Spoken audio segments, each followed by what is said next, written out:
ada beberapa hal sebenarnya yang sudah kita lakukan dari tim kuasa hukum Habib Bahar bin Smith. Kita kok malah jadi dikeluarkan tersangka, padahal secara hukum harusnya perkara ini sudah dihentikan. Gitu. Nah, ketika sampai di rumah, Habib Smith langsung melakukan penganiayaan terhadap supir Grab yang bernama Andriansyah. Kasus berbeda. Dulu yang kita bekerja bersama bahwa yang bersangkutan melakukan penganiayaan terhadap murid atau santrinya. Nah, disitulah kejadian. Laporan pertama itu berasal dari Polres Bogor, kemudian dilimpahkan ke Polda Jabar dan sudah ditetapkan sebagai tersangka dalam penganiayaan. Ketiadaan saya dengan tidak adanya saya bersama dengan kalian, jangan lantas menjadikan semangat kalian surut untuk membela agama, bangsa, dan negara Kesatuan Republik Indonesia yang kita cintai ini. Rezim dan teman-temannya itu lupa bahwa ada Allah. Begini sudah di zamannya rezim ini ya seperti ini, yang betul-betul membela kebenaran, betul-betul di jalan yang hak, di penjara. Takdir ini yang sudah Allah hidangkan kepada saya dengan keluarga, Abi tetap menjadi singa, tetap menjadi harimau. Nah, sekarang validitas Habib Rizik pulang, ya itu memang datangnya di Habib Rizik. Untuk membuktikannya apa yang disampaikan Habib Rizik, kita lihat saja nanti, benar tidak Habib Rizik pulang. Mempermalukan siapa? Mempermalukan Habib Rizik juga. Kenapa? Karena ternyata tidak pulang-pulang 6 kali kan. Kemudian ini sudah ada data, dulu juga seperti itu, akan kembali, lalu tidak jadi. Nah sekarang kalau memang ingin kembali, kembali saja. Kalau pulang beliau, saya minta kalau ada masih proses hukum, jalankan proses hukum itu pada yang beliau. Banyak berbohong, yang banyak berstatement, yang udah janji 6 kali akan pulang, sampai hari ini nggak pulang-pulang siapa? Faktanya sampai hari ini 6 kali tidak pulang-pulang. Siapa yang berbohong sekarang? Validitas angka, data, fakta siapa? Kan Anda, bagian dari sana dulu juga Anda bilang akan pulang. Tidak pulang. Kalau ini juga ternyata tidak pulang, maka saya katakan bahwa ternyata mereka hanya berbohong sekarang. Tapi kalau saya diperlakukan dengan buruk dari awal, maka saya bakal lebih jahat dan lebih buruk lagi. Ternyata tidak. Habib Bahar, kita semua dari kota suci Makkah bersama seluruh jamaah yang akan melaksanakan ibadah haji selalu mendoakan antum. Begitu juga keluarga dan seluruh jamaah antum agar senantiasa dilimpahkan rahmat dan barakah Allah Subhanahu wa taala. Jadi maju terus, pantang mundur, antum adalah kebanggaan kita semua. Dibuatlah gerakan-gerakan yang menistakan para ulama, lakukan gerakan-gerakan pembusukan citra bagi para ulama. Adalah kiai ulama disebut dengan sebutan yang tidak pantas. Ada yang mengatakan kadrun, kadal gurun. Biasanya orang-orang komunis zaman dulu yang mengucapkan seperti ini dan sekarang diulang-ulang kembali. Kadrun itu singkatan dari kadal gurun. Kita disebut kadal gurun. Ulama-ulama kita dipanggil Ustadz Kadrun. Kita nggak pernah memanggil pendeta mereka sebagai pulang kau ke gurun pasir Arab sana, naik onta kau. Jangan kau naik kapal terbang, itu buatan kafir. Jangan naik kereta api, buatan kafir. Jangan naik mobil, itu buatan kafir. Jangan naik motor, itu buatan kafir. Pulanglah kau ke Mekah, naik onta, minum pipis onta. Kadal gurun, kadron. Kita dengar selama ini suara Habib Bahar ceramah, ternyata tidak ada yang dapat memadamkan seperti pesan proklamator, pesan panglima perang. Beneran ditangkap lagi? Bener.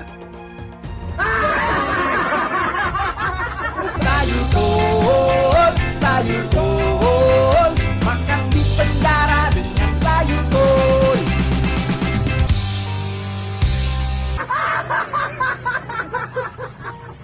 Saya sampaikan kepada umat, meskipun saya ini adalah Habib abal-abal, Habib tidak jelas, tapi jangan pernah menyerah. Untuk terus percaya kepada saya.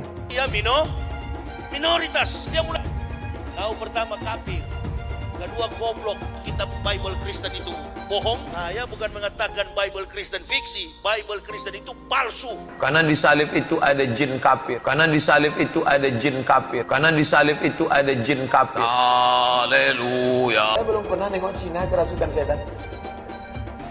Pernah tak Ahok itu kerasukan setan? Enggak, setannya juga benar. Karena sesama setan dilarang saling menggoda. Saya nggak pernah mundur untuk kebenaran, keadilan, kejujuran. Dan peri kemanusiaan, gue nggak pernah mundur. Dan gue nggak pernah takut juga sama lu. Siapapun yang rasis, gue akan hadapin. Gue bilang. Karena rasis itu tidak berperi kemanusiaan. Sama saya ditanya dulu kan, kamu nyesel nggak statement kamu di Pulau Seribu sehingga masih masuk penjara? Tidak pernah nyesel. Karena saya mengatakan kebenaran. Kalau itu ada ormas yang seperti itu, ya kita gebuk. Gebuk, kita tendang. Sudah jelas itu. Jangan ditanyakan lagi. Hai teman-teman, saya mau memperlihatkan transaksi saya hari ini lakukan trading di eToro. Ini bukti transaksi saya untung $4.500 US, itu sekitar 68 juta rupiah. Semua keuntungan bisa saya dapatkan dengan fasilitas copy trading di eToro. Kalau saya bisa, kalian juga bisa guys. Oke, itu yang mau saya tunjukkan. Like video ini sekarang juga dan gunakan link di kolom deskripsi, maka kalian berhak dapat bonus kalian. Promo ini ada masa waktunya, jadi jangan ketinggalan. Bukan cuma itu saja, transaksi tidak dikenakan fee, baik itu investasi saham, trading forex, komoditas, bitcoin, dan lainnya. Kalian bisa melakukan transaksi berapa kali pun atau unlimited trading. Dan tidak ada fee sama sekali. Jika transaksi di tempat lain sudah berapa fee-nya. Setelah nonton video ini, ayo bergabung dengan eToro hari ini, gratis dan tidak ada minimal deposit. Pastikan kalian menggunakan link di kolom deskripsi untuk mendapatkan welcome bonus. Kalian bisa menggunakan bonus $100.000 di akun virtual untuk latihan. Bukan cuma itu, kalian akan dapat kelas trading online gratis senilai 3 juta rupiah atau $200 jika kalian deposit di bulan ini. Selamat menonton guys, enjoy! Hai semua, dengan saya Jonas Leong. Terima kasih banyak buat kalian penonton setia yang selalu menonton di channel ini. Saya secara personal sangat menghargai waktu kalian. Dan saya sudah menganggap kalian sebagai family karena kalian selalu support di channel ini. Bagi kalian yang selalu menuliskan opini kalian di kolom komen, saya baca komen kalian satu persatu. Saya baca komen kalian untuk mengetahui opini kalian, tanggapan kalian, dan masukan kalian sangat berguna untuk video selanjutnya. Terima kasih banyak buat kalian yang selalu menekan tombol like di awal video. Video seperti ini membutuhkan waktu dan juga research. Dan ini semua gratis untuk kalian. Jadi pastikan kalian menekan tombol like-nya, supaya saya mengetahui kalian menyukai konten yang saya bagikan. Status yang disampaikan oleh pihak kepolisian terkait dugaan Habib Bahar bin Smith melakukan tindak pidana penganiayaan 351 sesuai pasal 351 KUHP gitu. Ada beberapa hal sebenarnya yang sudah kita lakukan dari tim kuasa hukum Habib Bahar bin Smith. Ada 4 alat bukti yang sudah kita punya, ya, artinya sudah ada satu, yang pertama sudah ada perjanjian perdamaian dengan pihak korban, ya. Yang kedua sudah ada pencabutan laporan yang dilakukan pihak korban ke Polres maupun ke Polda Jawa Barat. Yang ketiga, sudah ada pengakuan video dari pihak korban, ya, yang menyatakan kedua belah pihak sudah berdamai. Dan yang keempat, kita dari pihak terlapor. Nah, 4 hal itu sudah kita sampaikan ke pihak kepolisian, dalam hal ini Polda Jawa Barat. Namun kita kok malah jadi dikeluarkan tersangka, padahal secara hukum harusnya perkara ini sudah dihentikan gitu. Karena ini proses sudah lama, dari 2018. Dari pihak Polda datang ke Lapas Gunung Sindur untuk menyerahkan surat penetapan tersangka ke Habib, namun diterima oleh penjaga lapas begitu. Nah, jelas di sini kan ada ruang pra peradilan, ya. Insya Allah kita akan koordinasi dengan tim kuasa hukum Habib Bahar untuk menyiapkan untuk mengajukan pra peradilan nantinya. Jadi Pak Habib Smith itu pada tahun 2018 di bulan September ternyata melakukan penganiayaan di lokasi perumahannya di Cimanggu, Bogor. Nah, ini dilakukan pada saat istrinya itu kembali ke rumah kurang lebih sekitar pukul 23.00, ya. Nah, setiba di rumah dia diantar oleh supir Grab. Nah, ketika sampai di rumah, Habib ini langsung melakukan penganiayaan terhadap supir Grab yang bernama Andriansyah. Nah, disitulah kejadian. Laporan pertama itu berasal dari Polres Bogor, kemudian dilimpahkan ke Polda Jabar. Tahun ini, di bulan ini, melakukan gelar perkara dan sudah ditetapkan sebagai tersangka dalam penganiayaan. Kasus-kasus berbeda. Dulu yang kita bekerja bersama bahwa yang bersangkutan melakukan penganiayaan terhadap murid atau santrinya, tapi ini berbeda. Dia melakukan penganiayaan terhadap supir Grab yang mengantarkan istrinya pulang di tengah malam itu. Saat ini dijerat pasal 351 junto 170 KUHP penganiayaan dan pengeroyokan di atas 5 tahun. Saya mulai dari pertama kali di pondok pesantren diambil oleh pihak lapas, kemudian dibawa ke lapas Gunung Sindur, dari Gunung Sindur dibawa ke sini, di lapas Batu, Nusa Kambangan. Mulai dari saat itu sampai sekarang saya berada dalam keadaan sehat walafiat, alhamdulillah.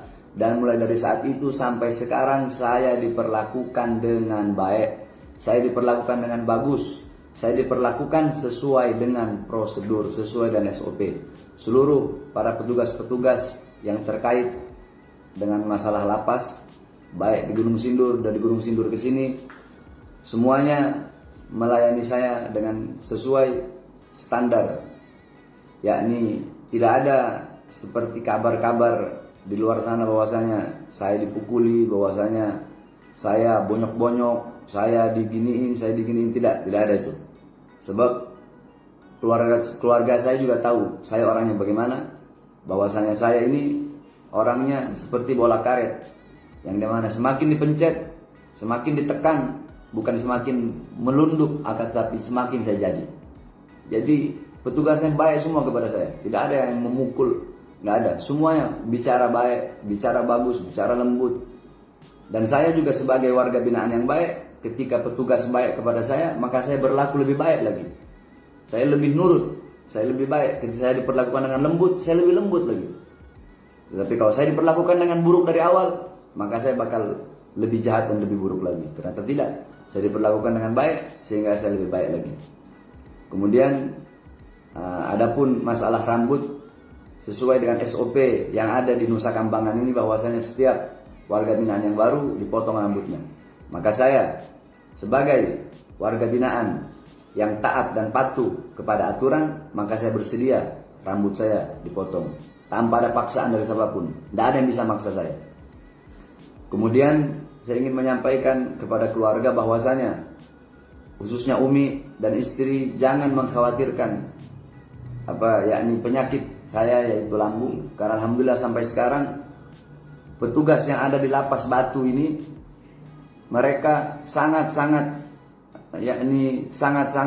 melayani saya dengan baik, khususnya dalam hal penyakit. Jadi keluarga tidak usah khawatir, karena semua hampir setiap hari saya detensi di sini, hampir setiap hari saya detensi terus, yakni dicek terus, karena mereka juga khawatir, karena kalau ada apa-apa dengan saya, mereka juga kena. Jadi karena mereka khawatir, mereka juga sesuai dengan SOP, mereka melayani saya dengan baik, dan tidak ada berita-berita miring di luar sana bahwasanya saya dipukul, saya itu tidak ada semua. Saya di sini dilayani dengan baik dan sesuai dengan standar. Itu yang ingin saya sampaikan. Dan yang terakhir, saya ingin sampaikan kepada seluruh umat Islam, khususnya kepada seluruh murid-murid saya, sekali lagi, dengan ketiadaan saya, dengan tidak adanya saya bersama dengan kalian, jangan lantas menjadikan semangat kalian surut untuk membela agama, bangsa, dan negara Kesatuan Republik Indonesia yang kita cintai ini. Habib Bahar, kita semua dari kota suci Makkah bersama seluruh jamaah yang akan melaksanakan ibadah haji selalu mendoakan antum. Begitu juga keluarga dan seluruh jamaah antum agar senantiasa dilimpahkan rahmat dan barakah Allah Subhanahu wa taala. Jadi maju terus, pantang mundur, antum adalah kebanggaan kita semua. Bahar Ibnu Sumaim, ada 3 poin yang ingin saya sampaikan. Yang pertama, bahwa menyambung silaturahim dengan para habaib, kata Sayyidina, menyambung silaturahim dengan zuriat, dengan keluarga Rasulullah SAW lebih kucintai, lebih aku sukai daripada menyambung silaturahim dengan keluarga aku sendiri. Sahabat-sahabat yang berada di lapas dapat menyambung silaturahim, menyambung sanad keilmuan, menyambung silsilah akhlakul karimah, maka syukuri nikmat ini dengan tetap ikut mengikuti pengajian, maulid, hadrah, sholat berjamaah, membaca Al-Quran, bangkitkan semangat, haul mengambil barakah dari para habaib zuriat Rasulullah SAW. Yang kedua, kami yang di luar disadarkan betapa lemah dan tidak berdayanya. Selama ini ceramah menggelegar di atas mimbar, tapi ternyata apa yang sudah dilakukan? Mendapat berita bahwa ada 500 sahabat-sahabat di lapas yang sudah menghafal 98 hadis. Ada 1000 sahabat-sahabat di lapas yang sudah hafal 54 hadis Nabi Muhammad SAW.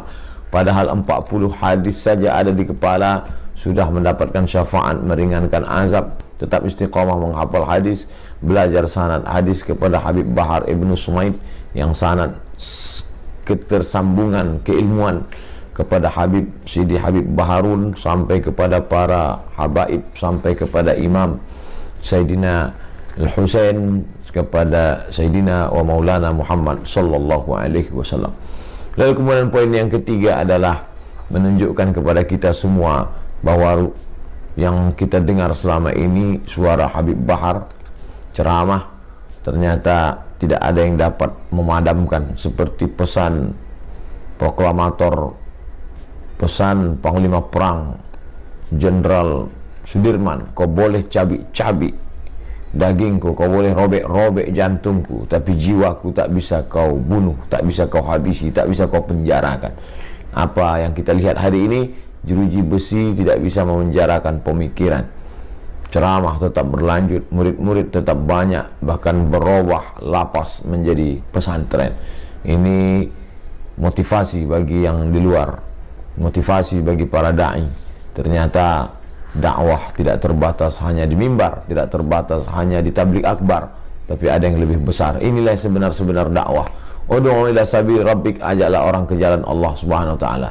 Dari jalan lalai ke jalan zikir, dari jalan setan ke jalan Allah, dari jalan lupa ke jalan ingat, dari jalan berpecah belah kepada jalan berpegang teguh kepada tali Allah.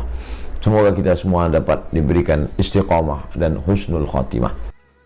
Benar, ini dengan saya yang asli. Bisa dilihat, tai lalatnya benar di sebelah kanan. Orang yang di video satu lagi, tai lalatnya ada di sebelah kiri. Saya ingin klarifikasi berita yang ramai tentang saya di medsos, bahwa benar adanya bahwa saya sudah botak sekarang. Tapi itu disebabkan karena di Nusa Kambangan ini saya tidak bisa menemukan salon. Jadi saya tidak bisa buceri atau bule cat sendiri. Jadi selama di sini saya pikir saya botakin saja dulu sampai saya bisa ngecat di salon lagi. Yang kedua, saya ingin menyampaikan kepada Laskar yang menyimpan baret bintang 5 saya, tolong disimpan baik-baik. Keluar dari sini, saya akan tambahkan 1 bintang lagi, menjadi bintang 6. Nanti kalau saya masuk penjara lagi, saya tambahkan 1 bintang lagi, jadi bintang 7 dan seterusnya. Saya sampaikan kepada umat, meskipun saya ini adalah Habib abal-abal, Habib tidak jelas, tapi jangan pernah menyerah untuk terus percaya kepada saya. Kadrun-kadrun mau demo, mau bikin gaduh lagi republik ini gitu loh. Kalau kalian benar, yang rasis-rasis kau benar, saya berhenti berpolitik kok. Tapi kalau lu munafik, gue hajar, gue lawan, gue bilang. Supaya kamu mempunyai pengertian yang benar. Sama seperti saya mempunyai pengertian benar tentang Allah. Sebenarnya menista agama lagi. Kan Arab kan dianggap khusus. Lihat apa yang dilakukan front penghancur Islam. Lihat dengan ngancur-ngancurin sana-sini. Poster-poster di pinggir jalan. Itu pemulangan Habib Rizik. Itu kalau dia pulang, Indonesia akan menjadi negara Islam. Mereka adalah penista agama, sudah dilaporkan bertahun-tahun, tetapi tetap saja tidak ditangkap oleh polisi karena polisi takut oleh umat mayoritas agama Islam. Habib Rizik itu kan katanya prinsipnya hidup mulia atau mati syahid. Itu kan katanya Gaza lagi diserang sama Israel. Kok Habib Rizik nggak pergi jihad aja ke Gaza mumpung deket dari Saudi? Daripada curcol mewek-mewek terus di video. Mulia kagak, syahid juga kagak. Saya tekankan sama kau, ya, kau coba-coba bermain rasis, radikal, kau camkan itu kadrun, saya sampaikan. Saya mengajak seluruh elemen masyarakat, mari kita bersatu, berkumpul untuk mengusir FPI. Sudah saatnya kita bertindak, karena selama ini kita membiarkan mereka merajalela, bertindak seenak-enaknya. anak-anaknya sesuka hatinya. Saya mengatakan perang dengan FPI. Bubarkan FPI. Mari kita bersatu semuanya bergerak untuk mengusir FPI dari Indonesia. Si Risi Gundruwo, para pengikut-pengikutnya semua adalah asu babi ngepet yang lapar sajen. Jangan ganggu Indonesia. Kalian tidak usah berkoar-koar. Itu si Risi Gundruwo imam apa? Imamnya FPI, tidak usah macam-macam. Bahkan Pak Jokowi ngomong revolusi mental. Apakah itu Pak Jokowi dianggap makar ketika itu? Enggak. Pak Jokowi mana Pak Jokowi? Pak Jokowi sudah, ya pasti turun. Kalau saya jadi polisinya malu saya. Kalau saya jadi polisinya tak buka seragam, mundur dari polisi saya. Kalau ada orang non muslim, orang kafir menghina agama, menghina Allah, Pancasila Soekarno, ketuhanan ada di pantat. anak Tuhan dari mana? Kalau Yesus anak Tuhan, bidangnya siapa? Besok di seluruh wilayah Indonesia kami katakan bahwa Padahal dia minoritas. Dia mulai. Kau pertama kafir. Kedua goblok. Kitab Bible Kristen itu bohong. Saya bukan mengatakan Bible Kristen fiksi. Bible Kristen itu palsu. Karena di salib itu ada jin kafir. Haleluya. kemudian naudzubillah min dzalik. Anda pilih orang kafir, berarti Anda telah menyerahkan urusan umat Islam ke tangan orang kafir. Gus Dur itu buta mata juga buta hati. Jarang, saya belum pernah nengok Cina kerasukan setan. Pernah tak Ahok itu kerasukan setan? Enggak, setannya juga pernah. Karena sesama setan dilarang saling menggoda. Saya nggak pernah mundur untuk kebenaran, keadilan, kejujuran. Dan peri kemanusiaan, gue nggak pernah mundur. Dan gue nggak pernah takut juga sama lu. Siapapun yang rasis, gue akan hadapin. Gue bilang. Karena rasis itu dia berperi kemanusiaan. Kalau saya ditanya dulu kan, kamu nyesel nggak statement kamu di Pulau Seribu sehingga masih masuk penjara? Tidak pernah nyesel. Hai teman-teman, kalian sudah membuka akun untuk melakukan investasi atau trading? Jika belum, membuka rekening di Toro gratis loh. Bahkan cuma butuh 5 menit saja. Cepat dan simple. Dan semua bisa dilakukan secara online. Sampai saat ini ketika kita mau melakukan investasi saham atau trading forex, kita masih menggunakan cara yang kuno. Seperti kita menelpon banker atau broker yang melakukan atau mengeksekusi transaksi kita. Tapi apakah kalian tahu di Toro kita membeli saham atau forex, kita cuma login, lalu memilih apa yang kita mau, lalu masukin angka berapa banyak yang ingin kita beli, lalu tinggal klik. Sesimpel itu. Sampai saat ini kita bingung mau investasi saham luar negeri, trading forex, komoditas, dan cryptocurrency di mana tempatnya. Kita bisa transaksi semua trading ini di Toro. Di Toro merupakan one-stop shopping. Sampai saat ini kita membayar fee di setiap transaksi kepada banker atau broker. Setiap kita melakukan transaksi jual beli, biasanya kita dipotong fee oleh platform kita. Kalau dalam 1 bulan kalian melakukan transaksi 1 kali, mungkin tidak terasa. Coba kalian melakukan trading sebanyak 100 kali. Sudah berapa fee-nya? Misalnya kalian membeli saham Google dengan fee per transaksi $10. Jika kalian membeli saham Google 10 kali, maka fee transaksi sudah $100. Belum lagi kita akan dikenakan fee ketika kita menjual saham itu. Itulah sebabnya saya memilih eToro, karena tidak ada fee sama sekali. Saya ulangi, di eToro tidak ada fee sama sekali ketika kalian melakukan transaksi. Dan yang kedua, kalian bisa melakukan unlimited trading atau trading sebanyak apapun. Ya, kalian bisa melakukan trading 10 kali, 100 kali, 1000 kali dalam sehari tanpa dikenakan fee. Jadi berapa banyak uang yang kita hemat dari fee saja. Sampai saat ini ketika uang dana kita dikelola oleh manajer keuangan, terkadang kita tidak diberitahu ketika akan melakukan transaksi. Bahkan investasi kita dipotong biaya. Dan kita dibikin bingung karena kurangnya transparansi. Kita juga bingung memilih investasi manajer yang bagus untuk mengelola investasi kita. Alhasil, investasi kita bukannya untung malah rugi. Bahkan yang lebih ekstrim, kita tertipu oleh manajer investasi yang ilegal. Tapi apakah kalian tahu di Toro ada fasilitas yang namanya copy trade, di mana kita bisa menduplikasikan investasi atau trading yang dilakukan oleh trader profesional. Semua data terbuka dan transparan dan kita bisa melihat performance sampai 10 tahun yang lalu. Dengan fasilitas ini, kamu tidak usah lagi menelpon manajer keuangan kamu untuk melakukan trading. Atau pusing investasi kamu merugi dikelola oleh manajer keuangan. Di Toro, kita bisa memilih investor profesional yang sesuai dengan yang kita sukai. Dan di Toro banyak sekali profesional investor yang keuntungannya di atas 50%. Bulan ini saya profit 140%. Jika kalian ingin profit seperti saya, kalian tinggal menggunakan fasilitas copy trade. Jadi ketika saya profit, maka otomatis kalian akan mendapatkan profit. Mau beli saham Google, 1 unitnya mahal. Di eToro kalian bisa beli di bawah 1 unit atau pecahan unit. Contohnya kita membeli saham Google dengan hanya $50 saja, yaitu 0,02 unit. Di platform lain, kalian diwajibkan untuk membeli minimal 1 unit atau $1.500 untuk saham Google. Dengan $50 atau Rp700.000 saja, kalian sudah bisa memiliki saham Google. Menarik bukan? Saya sudah lama menggunakan eToro dan minggu ini saya profit 140%. Jadi bergabunglah dengan eToro dan mulai profit hari ini. Jadi apa yang kalian tunggu? Mendingan kalian cobain sendiri aja deh. Tutorial bisa kalian cek di kolom deskripsi dan kalian harus menggunakan link di kolom deskripsi untuk mendapatkan welcome bonus. Jika tidak, maka tidak akan mendapatkan bonus. Dan gunakan bonus $100.000 di akun virtual Anda untuk mengenal lebih jauh tentang eToro atau bisa digunakan untuk latihan. Bukan cuma itu, kalian akan dapatkan kelas trading gratis yang nilainya Rp3 juta jika kalian deposit di bulan ini. Makasih banyak buat kalian yang nggak skip dan nonton video ini sampai habis. Saya secara personal sangat menghargai waktu kalian. Makasih banyak buat kalian yang sudah tekan tombol subscribe, dan makasih banyak buat kalian yang sudah tekan tombol loncengnya. Jangan lupa bagikan informasi ini ke teman atau family Anda. Mungkin teman atau family Anda membutuhkan investasi ini. Oke guys, sekian dulu dari saya. Jangan lupa follow Instagram saya di @johannesleongofficial untuk kata-kata motivasi setiap harinya. Bagi kalian yang termotivasi nonton video ini, ayo like video ini dan subscribe di channel ini. Dan buat kalian yang sudah subscribe di channel ini, jangan lupa tekan tombol loncengnya supaya kalian mendapatkan notifikasi setiap kali saya upload video. Saya menggunakan eToro untuk melakukan investasi. eToro merupakan broker multi aset di mana Anda dapat berinvestasi pada pasar keuangan global, seperti di saham, komoditas, forex, cryptocurrency, atau di ETF. eToro juga dikenal dengan social trading platform, di mana Anda bisa mengcopy transaksi dari trader profesional, sehingga cocok sekali bagi Anda yang sibuk atau tidak memiliki keahlian untuk trading atau berinvestasi sendiri. Misalnya Dave menggunakan eToro untuk menduplikasi aktivitas trading Steve. Jika Steve untung, maka Dave juga untung. Mau untung seperti Steve? Gunakan copy trade hanya di eToro. Pastikan gunakan link di kolom deskripsi untuk mendapatkan bonus.